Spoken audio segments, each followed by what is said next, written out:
ജീവിതത്തിൽ പരാജയമല്ല കാണാൻ പോകുന്നത്, ദൈവത്തിന്റെ അനുഗ്രഹം നീ കാണാൻ പോവുക.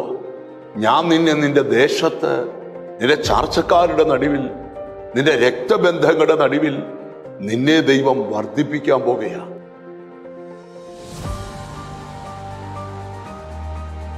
ജീവിതത്തിൽ എന്നും ശൂന്യാവസ്ഥ മാത്രം അനുഭവിക്കുന്ന ധാരാളം പേരെ നാം കണ്ടിട്ടുണ്ട്. എൻ്റെ ജീവിതത്തിന്റെ ശൂന്യത എന്ന് മാറും എന്നൊരു ചോദ്യവുമായിട്ട് അനേകർ എന്നെയും സമീപിച്ചിട്ടുണ്ട്. അവർക്കെല്ലാം ഞാൻ കൊടുത്ത മറുപടി, നിന്റെ ശൂന്യത മാറ്റുവാൻ കഴിയുന്നത് സർവശക്തനായ ദൈവത്തിന് മാത്രമാണ്.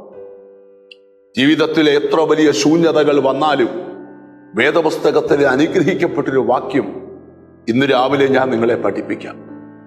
ഈ വചനം കേൾക്കുമ്പോൾ നിങ്ങൾ പ്രത്യാശിക്കണം, നിങ്ങളുടെ ജീവിതം ഇങ്ങനെ ആയിത്തീരാൻ പോകുകയാണ്.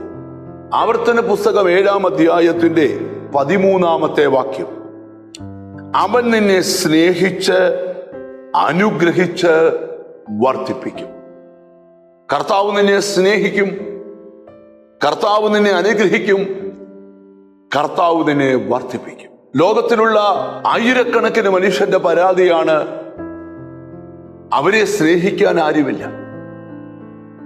വീട്ടുകാർ സ്നേഹിക്കുമെന്ന് വിചാരിച്ചു, അവരെ സ്നേഹിച്ചില്ല. സ്നേഹിതരെന്ന് പേര് പറയുന്നവർ സ്നേഹിക്കുമെന്ന് വിചാരിച്ചു, അവരെ സ്നേഹിച്ചില്ല. സ്വന്തം കുടുംബം പോലും സ്നേഹിച്ചില്ല. എവിടെ സ്നേഹം കിട്ടുമെന്ന് ഓടി നടക്കുന്ന ആൾക്കാരുണ്ട്. കർത്താവ് നിന്നോട് പറയുക, ഞാൻ നിന്നെ സ്നേഹിക്കും. സ്നേഹിക്കുക മാത്രമല്ല, ഞാൻ നിന്നെ സ്നേഹിച്ചിട്ട് ഞാൻ നിന്നെ അനുഗ്രഹിക്കും. ജീവിതത്തിൽ പരാജയമല്ല കാണാൻ പോകുന്നത്, ദൈവത്തിന്റെ അനുഗ്രഹം നീ കാണാൻ പോവുക. അപ്പൊ ഞാൻ നിന്നെ സ്നേഹിക്കും, ഞാൻ നിന്നെ അനുഗ്രഹിക്കും.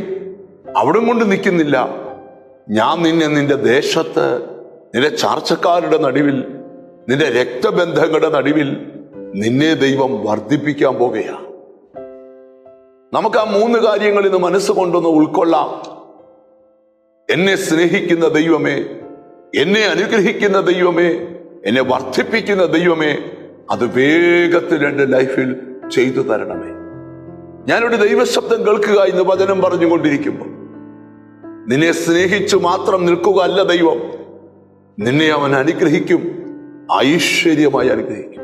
യാബോക്കടവിന്റെ തീരം യാക്കോബ് വിചാരിച്ചു അവസാനിക്കാൻ പോവാ, അല്ല, ഒരു പ്രാർത്ഥന കൊണ്ട് യാക്കോബ് യാബോക്കടവിന്റെ തീരത്ത് വെച്ച് അനുഗ്രഹിക്കപ്പെട്ടു. നിനക്കുണ്ടായ പ്രതിസന്ധി നിന്റെ തകർച്ചയ്ക്കല്ല, നിന്റെ അനുഗ്രഹത്തിനാണ്. ഞാൻ നിന്നെ സ്നേഹിക്കുന്നു, ഞാൻ നിന്നെ അനുഗ്രഹിക്കുന്നു, ഞാൻ നിന്നെ വർദ്ധിപ്പിക്കുന്നു. അങ്ങനെ വിശ്വസിച്ച് പ്രാർത്ഥിക്കാം. ഞങ്ങളെ സ്നേഹിക്കുന്ന യേശുവേ, ഞങ്ങളെ അനുഗ്രഹിക്കുന്ന യേശുവേ, ഞങ്ങളെ വർദ്ധിപ്പിക്കുന്ന യേശുവേ, ഞങ്ങൾ ഈ ജനത്തെ കൊണ്ട് അവിടുത്തെ പാദത്തിൽ അടുത്തു വരികയാണ്. നിന്റെ മക്കളോട് കരുണ കാണിക്കണം. ഹല്ലേലൂയ. എന്നോട് ചേർന്ന് പ്രാർത്ഥിക്കുന്ന മക്കളെ നിന്റെ നാമം ചൊല്ലി പിതാവിന്റെയും പുത്രന്റെയും പരിശുദ്ധാത്മാവിന്റെ നാമത്തിൽ അനുഗ്രഹിച്ചു പ്രാർത്ഥിക്കുന്നു. അവർ അനുഗ്രഹിക്കപ്പെടട്ടെ, യേശു ക്രിസ്തുവിൻ നാമത്തിൽ തന്നെ. ആമേൻ. നിന്നെ സ്നേഹിച്ച് അനുഗ്രഹിച്ച് വർദ്ധിപ്പിക്കുന്ന ദൈവം നിന്റെ കൂടെ. God bless you.